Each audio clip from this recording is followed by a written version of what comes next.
What's going on YouTube? It is Texans Takeover back another video. In today's video, I have a first round mock draft. I haven't done one of these in about 2 weeks, so I think it'd be fun to do one. Obviously, this is post Senior Bowl. The Super Bowl's upcoming this weekend, and you get the Patriots versus the Seahawks in this one. Um, so the draft order's set, Senior Bowl's happened. It's just now the combine really that's the next major event, and then all their the players' pro days as well, and their top 30 visits and whatever the teams decide to do with that. But here at number one, it is going to be Fernando Mendoza for me. I think this is pretty self-explanatory. Best player in this class, or one of the best players. Sorry, not the best player in this class, but I think would fit the Kubiak system really well. And I think he'd be able to develop him early in his career to what Sam Darnold is now and just really take that team to new heights. I think Fernando Mendoza is an exceptional player. I think he has a really high floor, and then also has a decent ceiling there too. So um, I think that the Raiders will be able to develop him in the right way. They're making some pretty good moves. I think them and the Falcons have made some of the best coaching moves in this offseason. Um, I just think Kubiak's a superb hire for them. I think Brock Bowers is going to be excellent next year. I think Genty is going to be excellent next year. So there is that. And I think Mendoza is going to kick on in Las Vegas. So he goes there at the 101. There's potential for a trade if he doesn't like Mendoza and likes to, result to getting Derek Carr back, getting someone that, he can pin on year one. But I think he'll be fine with a rebuild, Clint Kubiak, and go with Fernando Mendoza there.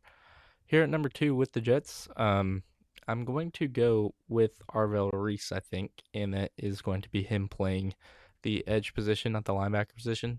The grade should be 10 times higher than it was in 2025. Obviously, not 10 times higher because that's 764, but around the 90s is what he should have graded out as. But you see the height and weight, he's shown the flashes at the edge position, and I think he can definitely do something at the edge. You can see he lined up in the D line slot 327 times. I think some teams may view him as an edge because he has shown potential there. And he's also just not the best in coverage in terms of a linebacker. So maybe there's potential for him to move to the edge. And I think he definitely could in the NFL, especially with his frame, his athleticism. I don't know about the arm length. Haven't really seen too many reports because teams don't know if he'll be a linebacker or an edge. Doesn't really matter for a linebacker in comparison to an edge, but I think Arvell Reese would be excellent at the edge position. So um, I think with the talent and all things considered, he can move up to two. He could fall all the way down to, like a 12 to the Cowboys or something like that. But for me, I have him going number two to the Jets. Here at number three with the Cardinals, I'm going with an offensive lineman here, and I'm going to go with Spencer Fano to be the first one off the board. I like Mariano more than Fano by a considerable amount. I think he just got ranked higher than him for the first time. But I think Fano can play the right tackle position. I think Mariano may be a guard in the NFL. I think he'll be a really good guard at that, but I think he will end up playing guard in the NFL over tackle. I think Fano's more of a true tackle, which the Cardinals are looking for to pair with obviously Paris Johnson Jr. There on the tackle, and then other than that, you got Jonah Williams, who's on a contract year. Are you looking to extend him? Are you looking to get rid of him? You don't really know. But for me, I would ideally get rid of Jonah Williams, replace him with someone younger, someone better, and that is Spencer Fano. Here at number four, too, the um, Tennessee Titans. I'm going to go with another offensive lineman here. I'm going to go with Francis Mauigoa, I think. I just really like the player that Mauigoa is. I think he can slot in at guard for the Titans. Worst comes to worst. You slot in J.C. Latham to the guard and then let Mauigoa play tackle. But I think that flexibility Mauigoa provides you with, you would take all day of the week. And I think he's a really good player. I think if he finds a good system for him, then he's going to be excellent, no matter what happens. So, yeah, Maui Noah to the Titans at four. I think it's a really good pick for them. I think they're just going to try to do all things necessary to protect Cam Ward, and I think Francis Maui Noah would be a big step in doing so. So there is that at four. Here at number five to the New York Giants, excuse me, not the Jets. Um, you can see a receiver go. Um, you could see offensive line. I think you would really love Maui Noah in New York if you're able to get him. Jermaine Illuminor is a free agent. Andrew Thomas has been good. Their offensive line was quite good last year, actually. But for me here at five, I'm going to go with one of my favorite receivers in the class, a guy that I've talked about a lot, and I'm going to go with Mekhi Lemon. I think you can use Mekhi Lemon in the slot, and then obviously you have Neighbors on the boundary as your X. Um, so you're looking for another guy on the outside, maybe in free agency. I think an Alec Pierce could make a lot of sense for the Giants in free agency. or something like that. But I just really like the player that Kyle Lemon is. I think he should be the first receiver off the board, and he is in this mock, and I think that's rightfully so. He's easily my favorite player. Um, in this entire draft class. I mean, I'm a Texans fan, so I don't really expect us to go wide receiver in the first round, but um, I just love the player Mekhi Lemon is. I'd be so happy if we drafted him, even though we don't need him, just because of how much I like him. Moving on to number 6, though, you got the Cleveland Browns here. One receiver's off the board at 5, maybe 2 at 6. You could go Carnell Tate here, but I'm going to hold off on that, and I'm going to go with Mr. David Bailey there at 6. I think to pair with Mason Graham and Myles Garrett would be one of the best defensive lines in the NFL, and you already have one of the best defenses in the NFL. Um, and I think, Todd Monken might be able to do some good things with the offense, and then with David Bailey on the defense, you just make an unstoppable unit, to be honest, and, continue that trend that you had from this past season into next season. And I think that team's going to be excellent defensively. Obviously, maybe not record wise. It's yet to be seen what Todd Monken does as a head coach in the NFL, but yeah, I think David Bailey's a really good player. I'm really intrigued to see how he does in the NFL because he doesn't have traditional three down size. I think a little bit more than other players in this draft, like Cash Howell or someone like that, but really good pass rusher, really good athleticism. You could ask for him to be a little bit more bendy, but I think he is the best true pass rusher in this class. And I think him at number 6 to the Browns makes a lot of sense. Moving on to number 7 with the Commanders here, I'm going to go with Sonny Styles, who's a little bit down the board there. Not really too far down. He was ninth. Um, I think just one of the best, most intriguing players in this class. I think would replace Bobby Wagner really well.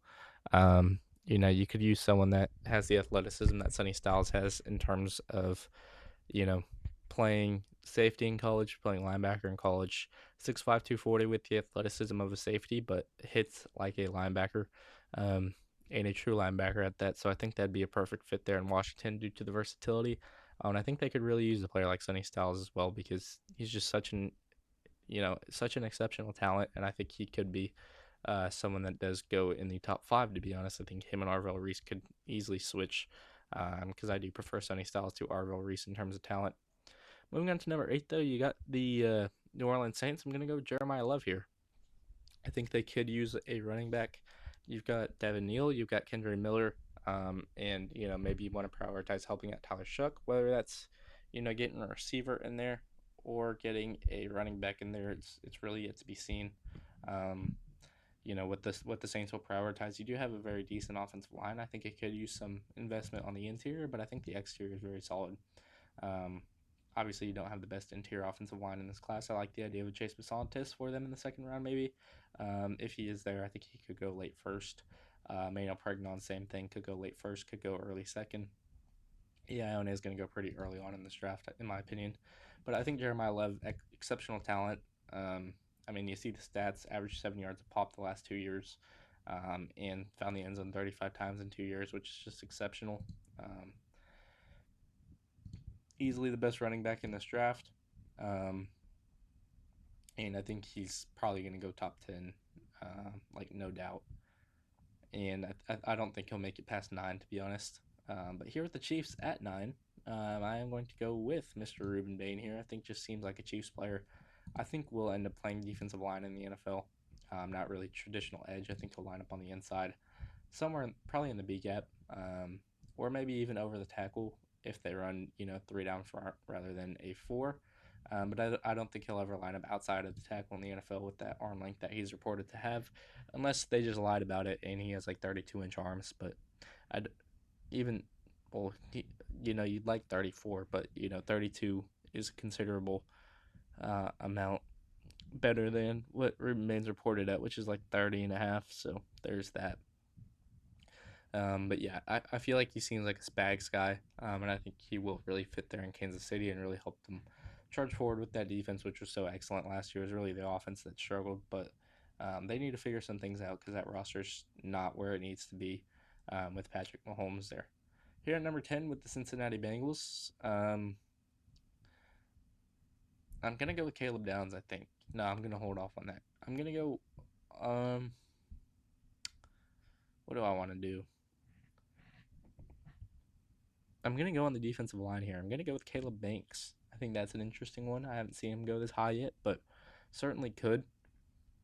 Definitely has the talent to. You just like him to play with his pad level a little bit lower, but 6'6", 330, explosive as a D lineman.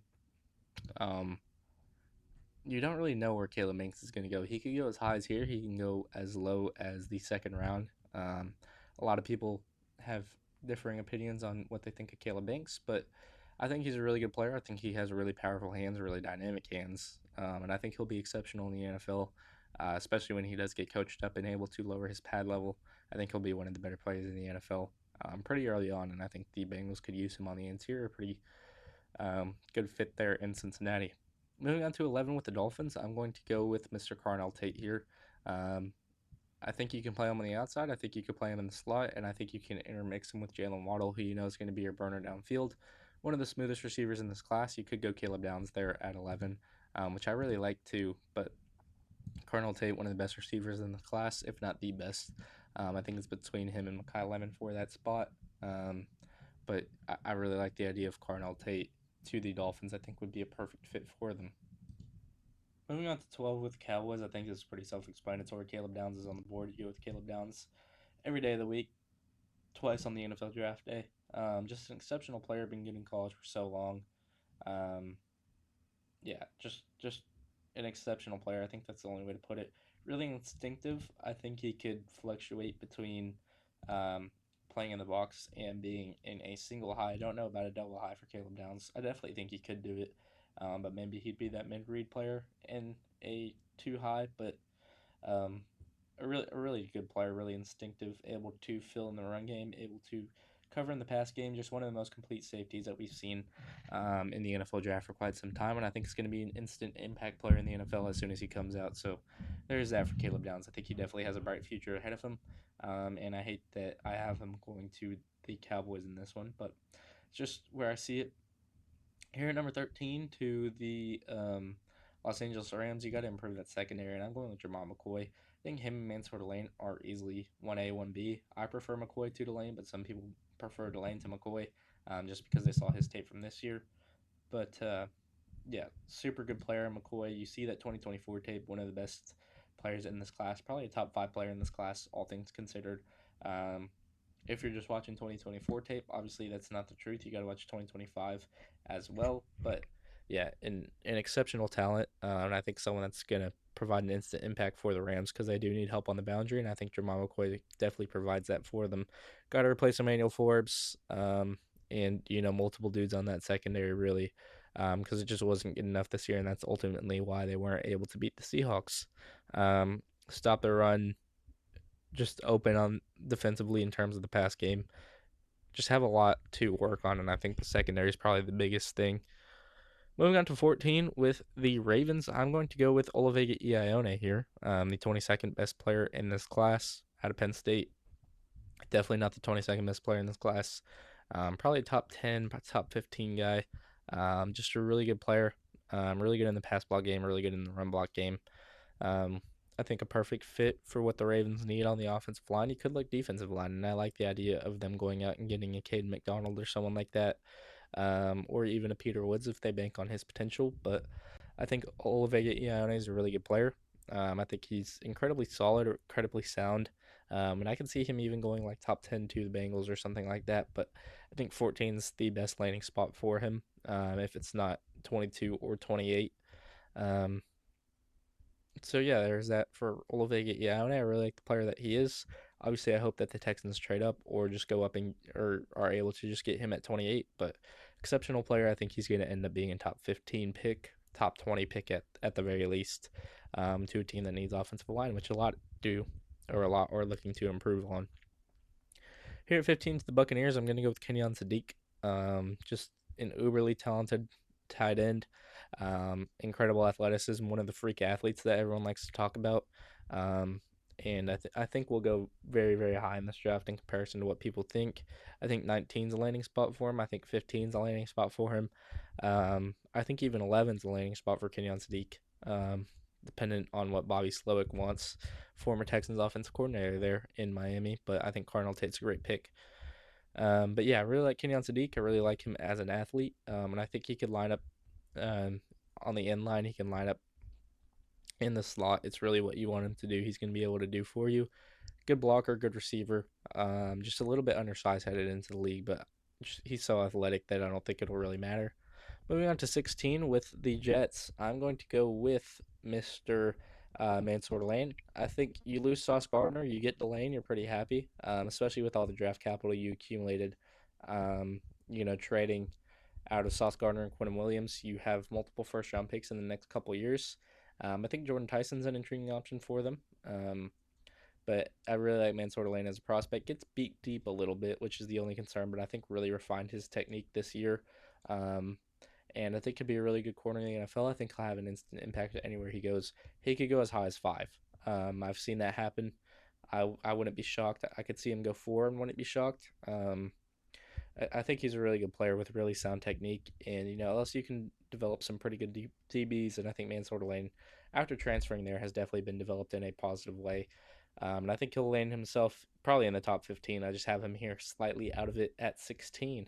But I really like the player. I think he could definitely go top 10. I think between him and McCoy, if there was a DB to go top 10, it'd be him rather than McCoy just because of the injury history. But I prefer McCoy to Delane. And in this one, it shows because McCoy does go before Delane. But I think most I'll have Delane go before McCoy from now on. Here at 17, to the Lions, I'm going to go with a little bit of someone down the board, and that is going to be Blake Miller. I think would be able to slot in at um, that tackle spot that they need at right tackle, or sorry, left tackle. Penei Sewell is obviously the right tackle there.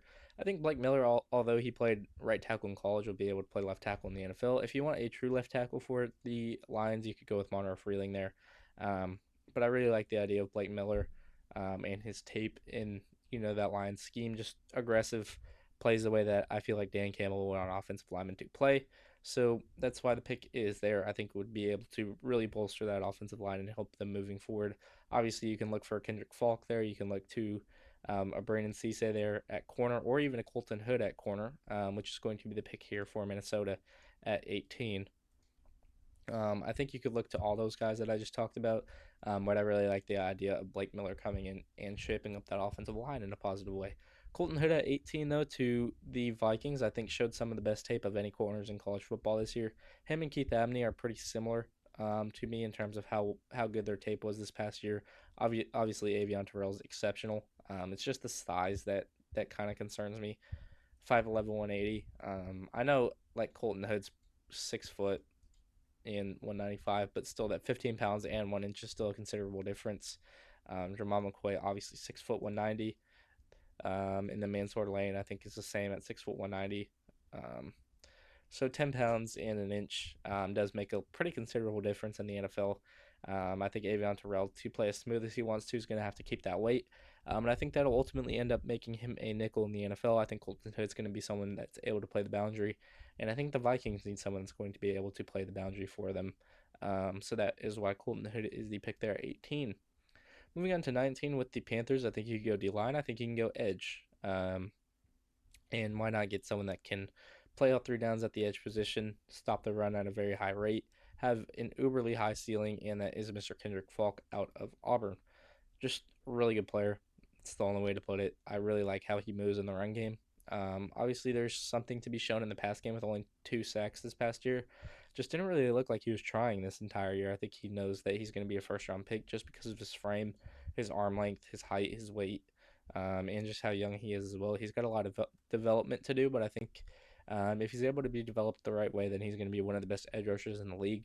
Um, you can see that 9 sacks in 2024 had the production there. I just think he's a really good player, and I think he definitely will be a first round pick somewhere. And I think Carolina is a really good fit for him because I think he'd be able to start at edge pretty much immediately. Obviously, they run a 3 down front with 2 outside linebacker kind of hybrids, and I think Kendrick Falk would be perfect. Um, Not lining up outside the tackle, but lining up over the tackle, stopping the run there. So we'll see, but I think Kendrick Falk to Carolina is an interesting pick just due to the versatility that he can offer you off the edge or just over the tackle. Moving on to 20 with the Cowboys. I think this could be back-to-back edges, and this is going to be someone that showed out in the Senior Bowl, and that is Mr. T.J. Parker. Um, Just really powerful. I think that's the only thing you can really say about him is how powerful he truly is. I really like the player that he is. I've been high on TJ Parker throughout this entire draft process. I've liked to mock him in the first round. He's starting to get mocked in the first round um, more and more as draft season goes on, especially with how he showed out in the Senior Bowl. And I'm glad to see that because I definitely think he definitely deserves that.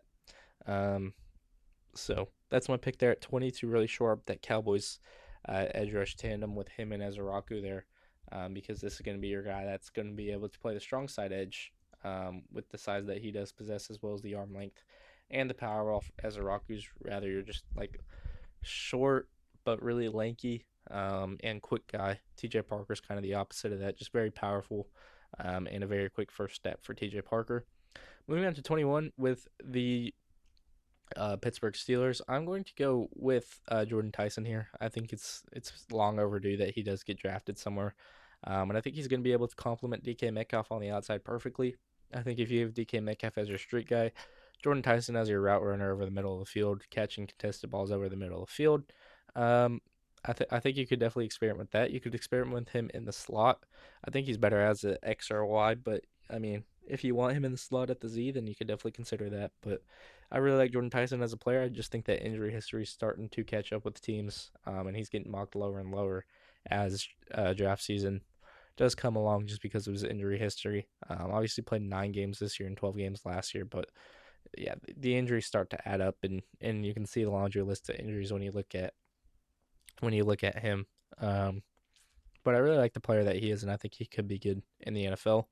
Here at the Chargers at 22, I'm going to go with Caleb Lomu. I think a guy that can play guard in the NFL. I think he definitely has a shot to play guard in the NFL as well. Um, and I think would fit exceptionally well with the Chargers. Mike McDaniel comes in at offensive coordinator. We'll see if they want to address the offensive line in the NFL draft or not, but I definitely think they could, and I definitely think Caleb Lom is a great guy to look at. 6'6", 308, there's potential that he plays guard. There's potential that he plays tackle. You don't really know. This could be a Caden Proctor to play guard for you. This could be an Emmanuel Pregnon to come in and play guard for you. Could be a Chase Basantis for you. Don't really know, but I like the idea of Caleb Lom coming in to play guard for you. Moving on to 23 with the Eagles, I'm going to go with Edge here. I think, and I'm going to go with Akeem Mesidor. I think a really good player out of Miami. Just old. That's the only concern you have, and I don't know if Howie Roseman's really gonna want to do that. But he has the height, he has the weight, he has the arm length, he has the power, the pass rush bag to really be successful in the NFL. It's just that he's 25 years old, so at the end of his rookie contract, if you give him the first year option, he's already at 30 years of age, somewhere around there. It's just insane how old he is in terms of everyone, but a good player nonetheless. I think will be very good in the NFL for the years that he is there.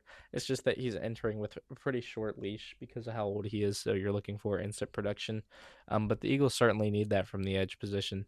Um, it wasn't up to their usual standard, and I think Akeem Mesidor could definitely bring him back to that. Moving on to 24 with the Cleveland Browns, you can see with their first pick, they go with David Bailey. This is going to be addressing the offense. I'm not going to be addressing the offensive line here. I'm going to go with Monroe Freeling um, to play either tackle. Well, he's going to play tackle for them. They do have a big need at tackle. They're losing a lot of guys. Joel Bitonio, Wyatt Teller, the two that really stand out to me. And then they don't really have great offensive tackles as of now. And I think Monroe Freeling, yes, he's a project, but he's going to be able to play left tackle for you in the NFL, and I think that's super valuable because I think if you develop him into a player that you like, especially Todd Monken, developing him, the offensive line has always been good for the Ravens. Maybe not this past year, but certainly decent. Then you have one of the better left tackles in the league, and then you're able to go get your quarterback next year in the draft. If you don't want Shador to be your guy, which I definitely think if he shows some development, maybe they stick with him for one more year, but I think Monroe Freeling's a great pick for them at 24, just to plug and play at left tackle, at right tackle, whatever you want him to do. I think he definitely will be capable of.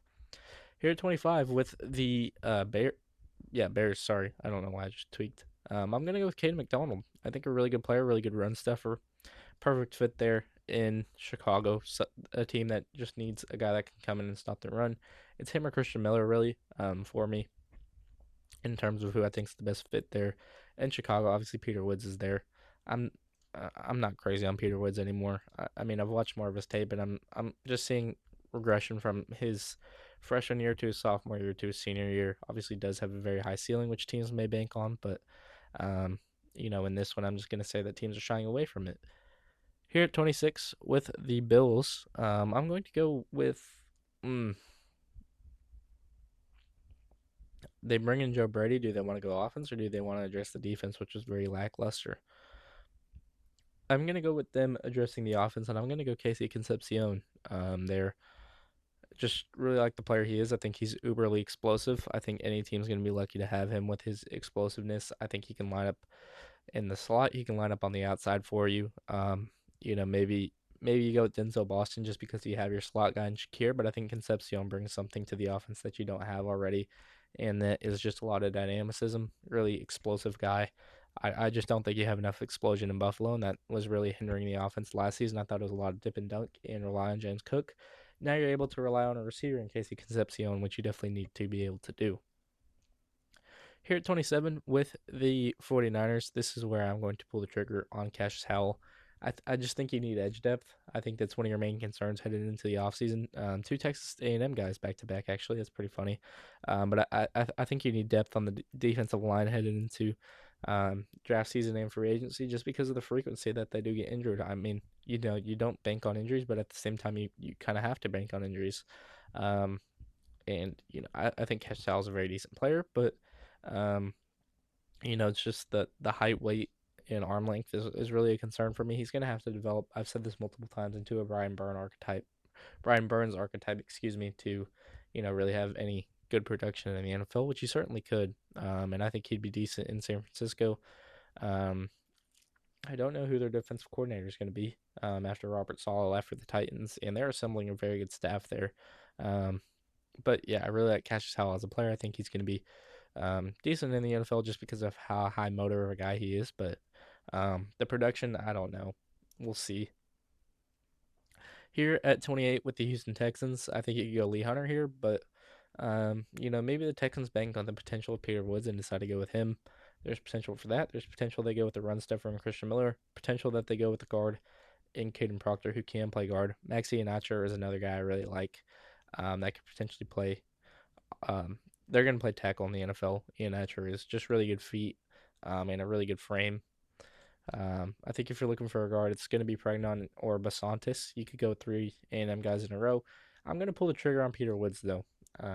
Intriguing player just because of his ceiling. And I think if you add another defensive lineman there and then you bang with the offensive line on day two, potentially going with a who would be a day two guy on the offensive line? I think a Cage Casey would be a day two guy. I think Jennings Dunker could be an early day two guy that you look at. I think Pregnon could be an early day two guy. Basantis, Slaughter, Heck could be a day three, even late day two. Rutledge, late day two. I think you could bang on those picks and then really bolster your offensive line.